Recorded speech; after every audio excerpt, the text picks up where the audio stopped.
Welcome to my channel my Hindi teacher. बच्चों, आज मैं आपको क्लास 8 की इंग्लिश बुक डैफोडिल से unit 3B Bharat our land पढ़ाने जा रही हूँ,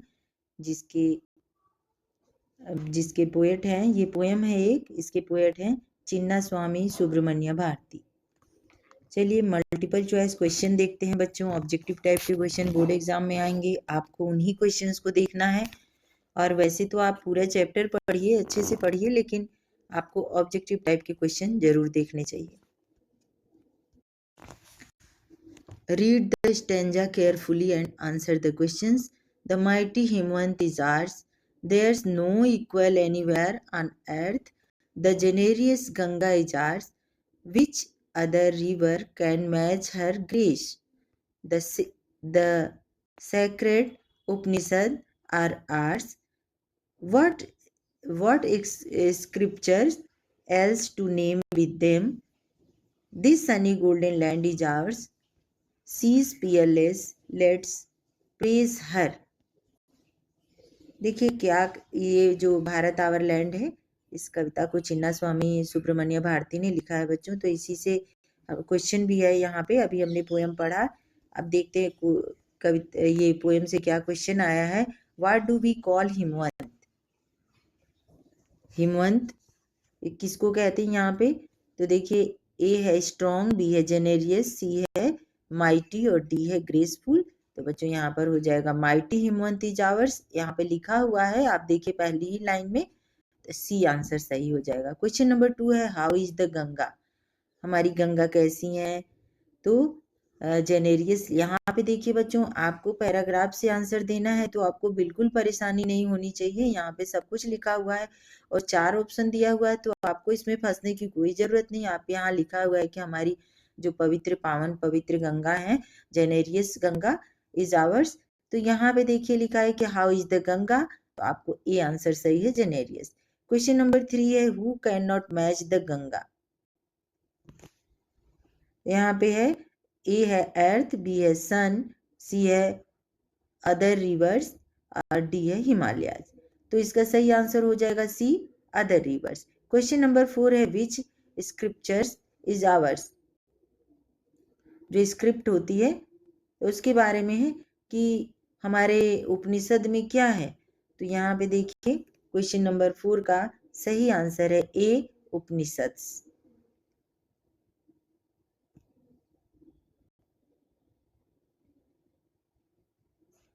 अगला क्वेश्चन है question number 5, how is our land? A है सन्नी सिल्वर, बी है सन्नी गोल्डन और सी है सन्नी सुपर्ब और डी है डिवाइन सन्नी। सही आंसर है बच्चों बी, सन्नी गोल्डन। देखिए यहाँ पे लिखा हुआ है, हमारे इस पे पैराग्राफ में लिखा हुआ है this Sunny golden land is ours. तो यहाँ पे आपको आंसर मिल गया, बी आंसर सही है, सन्नी गोल्डन। क्वेश्चन नंबर 6 है choose the antonym of the word जेनेरियस।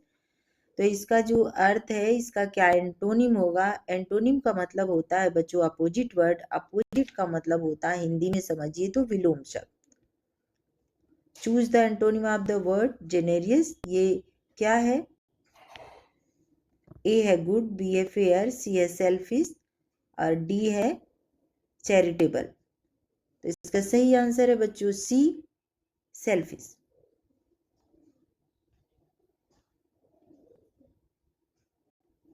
Antonym. अगला क्वेश्चन 7 है choose the synonym of the word, choose the synonym of the sacred.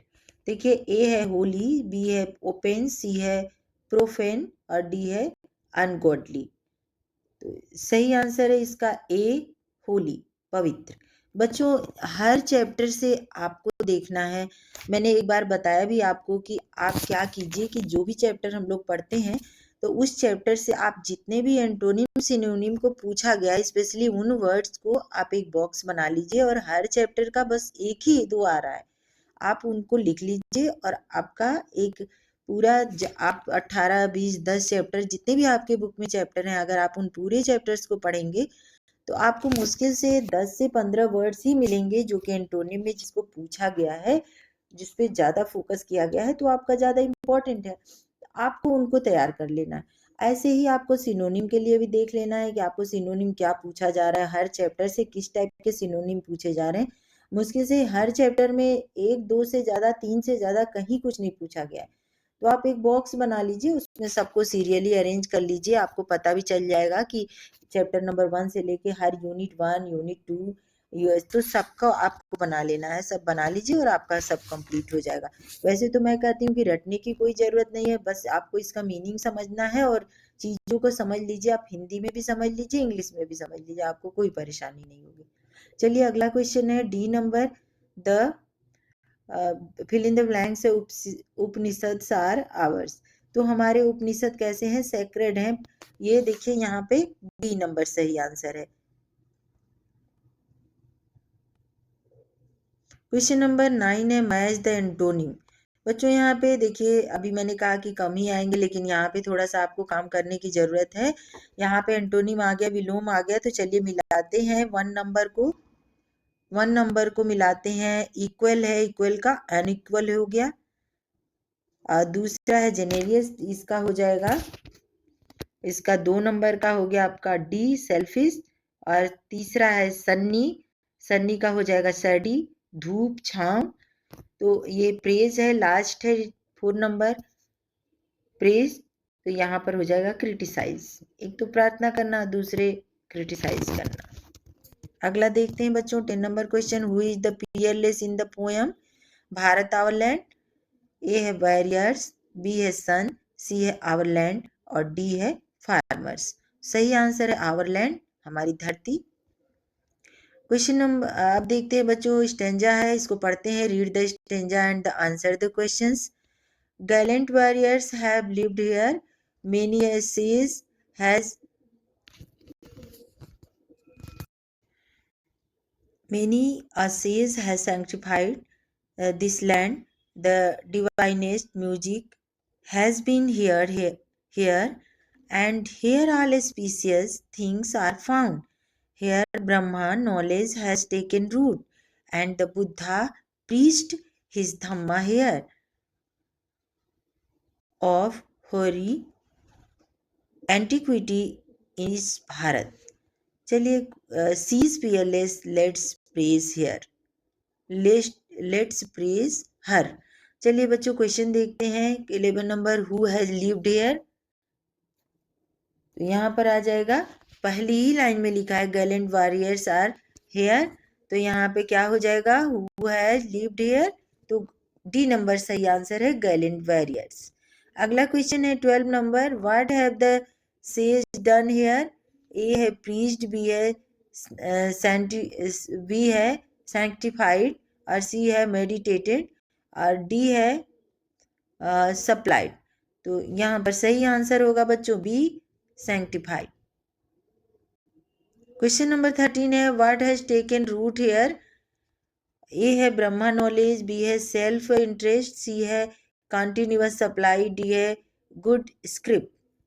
तो सही आंसर है बच्चों ब्रह्मा नॉलेज। यहाँ पे देखिए पैराग्राफ में लिखा भी हुआ है, here Brahma knowledge has taken root. तो आपको बस पैराग्राफ से देखना है, और आपको ऑब्जेक्टिव टाइप क्वेश्चन जब भी स्टेंजर देगा तो आपको कोई प्रॉब्लम नहीं होगी, आराम से कर लेंगे। चलिए क्वेश्चन नंबर 14 देखते हैं, व्हाट हैज बुद्धा प्रीच्ड। ए है रामायणा, बी है बाइबल, सी है धम्मा और डी है श्लोका। तो यहाँ पर धम्मा होगा, बुद्धम शरणम गच्छामि, धम्मम शरणम गच्छामि। तो यहाँ पे आपको संस्कृत में भी ये चैप्टर है, तो देखिए यहाँ हिंदी में भी है।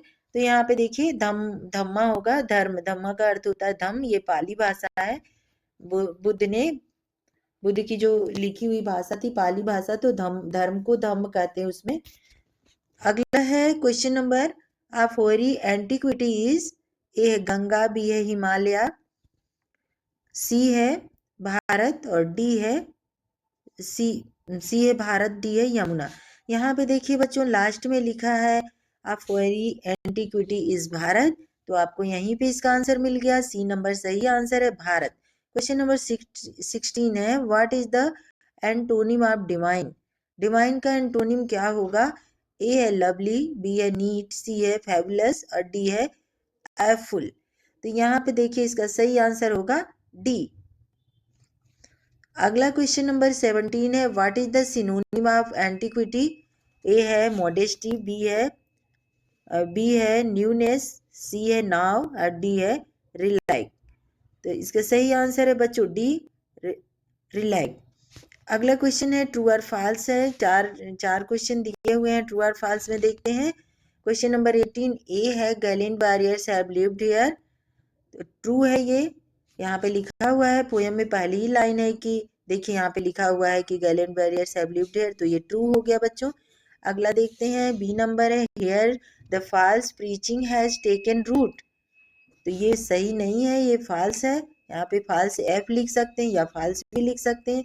सी नंबर है बुद्धा प्रीच्ड धम्मा हियर, ये भी फॉल्स है, गलत है। और लास्ट है D number, C is not fearless, ये भी फॉल्स है बच्चों, ये भी गलत है। चलिए अगला देखते हैं, question number 19 what is found here. A है all sad things, all specious things, all matterless thing, all self interest things. सही आंसर है B number, all specious things. अगला क्वेश्चन 20 है, 20 नंबर का क्वेश्चन देखते हैं, what does the poet say about the earth. A है she is peerless, she is worthless, she is not generous, she is meanness. सही answer है बच्चों A, she is peerless. Question number 21 what should we do for the earth. A है praise her, B है salute her, और C है ignore her, और D है look हर। सही आंसर है ए, प्रेज हर। अगला क्वेश्चन देखते हैं, यहाँ पर 21 हो गया। चलिए फिर से पैराग्राफ आ गया। Read the stanza carefully and answer the question. Danger shall not scare us any longer, and poverty shall not see our souls. Self-interest shall